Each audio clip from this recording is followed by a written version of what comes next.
मोनसे समनि बर' हारिनि गुरुजी गुरुदेव कालिचरण बिथाङा जि साइमन कमिसनारनो जि गोसोखां बिलाइ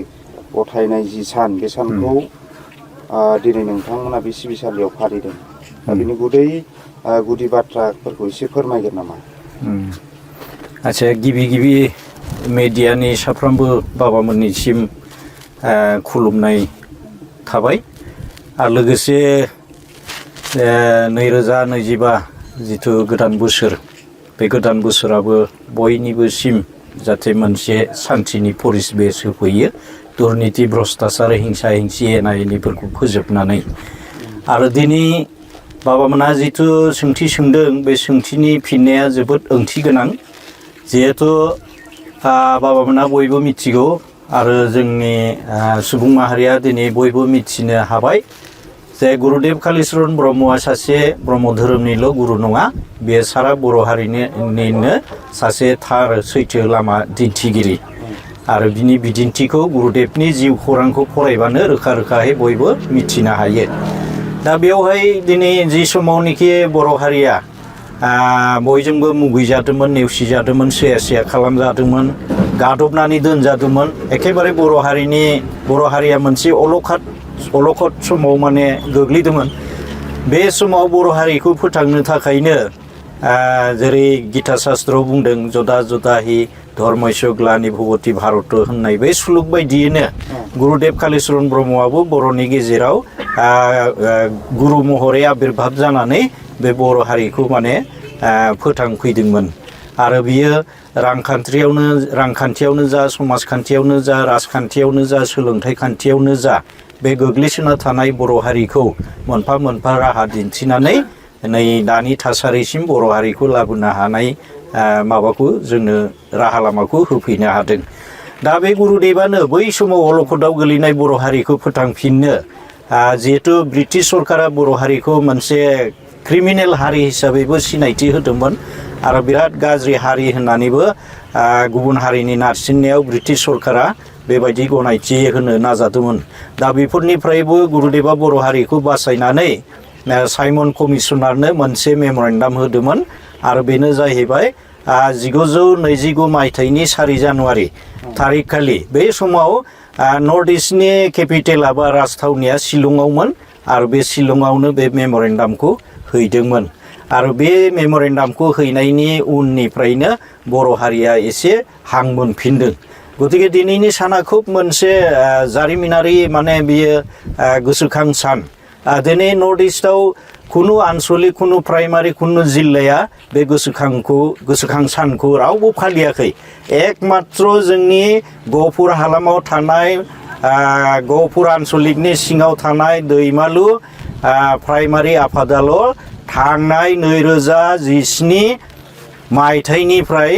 बे गोसोखां सानखौ खुंबोगासिनो दङ। दिनै 9 बोसोराव आगान सुरबाय आरो दिनै जों बे 9 बोसोराव आफामोनखौ हमना ला मेडियानि जोंनि आफामोनखौ लिंना लाबोनानै जों जा हाबाफारि मावदों बे हाबाफारिफोरखौ दिनै सारा सुबुं समाजनि गेजेराव दिन्थिनो थाखाय बा मिथिथों होननानै जोङो दिनै बेखिनि हाबाफारिखौ आखायाव लादों। बेवहाय जोङो खोब गोजोननाय मोनदों आरो जोंनि बे हाबाफारिखौ नुनानै गोबां जोंनि ब्रह्म धोरोम सिबियारि आइ आफामोनाबो गोजोनगोन आरो बे मोनसे जोंनि बिराद गिदिर आदर्श जिहेतु ओरैनो गुरुदेब होनना बुंबाय थाबाथ' जाया गुरुदेबा होलांनाय गासिबो बिहोमा आरो आदर्शखौ मानिनायासो गुबै भक्तनि कर्तब्य। बे गोसोखां बिलाइयाव माबे दाबिखौ लानानै बिथांमोना गथायदोंमोन एसे फोरमायगोन नामा? जेरै 1 नाम्बाराव दङ बै समाव जिहेतु बर'फ्रा बांसिन गवालपारा जिल्लायाव रायजो जादोंमोन गतिके गवालपारा जिल्लाखौ पश्चिम बंगआव माने दानना लांनायनि मोनसे षड़यन्त्र खालामदोंमोन। दा बेखौ होबथानो थाखाय ब्रिटिश गभर्नमेन्टनो बे मेमरेन्डामखौ होनाय जादोंमोन जाहाथे जोंखौ जाहाथे पश्चिम बंगआव लाङालासिनो आसामावनो दोनफिनो नैबेखौ लानाय जादोंमन। आरो गोबां दङ जेरै फरायसालि लुनानै बर'फोरनो जेनेबा सोलोंथाइनि राहा लामा होनाय आरो थिग बिदिनो जोंनि हारिमुखौ रैखा खालामनाय आरो जोंनि जिथुनिखि क्रिमिनेल नै बेफोरखौबो बोखारजोबनानै जाहाथे गेरेमसा बर' हारि हिसाबै जाहाथे सिनायथि होनाय बिदिनो गोबां माने पइन्टखौ लानानै 12टा पइन्ट लानानै बर' रेजिमेन्ट नागिरनाय दा बेफोरबायदि 12टा पइन्टखौ लानानै गुरुदेबा बे मेम'रेन्डामखौ होदोंमोन। दिनैसिम नैबे जिथु दाबि दाबिफ्रा दिनैसिम एसे मोगथां महर मोनदों होनना फोथायनाय दं नामा नोंथां? जथेस्थ' माने मोगथां महर मोनदों होननानै आङो मिथिनो हायो। मानोना 1926 मायथाइयाव जेब्ला रुपसियाव महात्मा गान्धी फैदोंमोन अब्ला जोंनि हारिमुनि थाखाय गुरुदेबा गोबां दानाय लुनाय हमना ला इसानावसो जि दायोमोन बे समाव बर' सिख्लाफोरखौ बुथुमनानै गुरुदेबा एखेबारे इसान दानाय नैबे प्रदर्शननिखौ दिन्थिदोंमोन आरो बे समाव महात्मा गान्धीया नुनानै जोबोद सोमोनांदोंमोन आरो गतिके बेबायदिनो गुरुदेबा जोङो जे मालायनि दानाय जि जोमखौ जे जों गाना गावनो जे आखाइजों दानानै जोंनि हारिमुखौ जे रैखा खालामबाय थादों नैबेखौबो बै समाव महात्मा गान्धीया मिथिनानै मोन्दोंमोन जिहेतु बेयो गासिबो गुरुदेबनिनो अबदान रुपसियाव। दिनै बे खौरां बिजोंनि गेजेरजों गुबुन आफादफोरखौबो बर'फोरखौ बे सानखौ फालिजानो लुबैगोन नामा? बे मेसेजनि गेजेरजों जों बेखौनो मिथिहोनो थांदों जे दुलाराय जा ब्रह्म धोरोम आफाद दङ जोंहा बे दुलाराय ब्रह्म धोरोम आफादा जाहाथे बे 4 जानुवारि बा 4 जानुवारि सानखौ जाहाथे गुरुदेबखौ गोसोखांनानै सारा नर्थ इस्टआवनो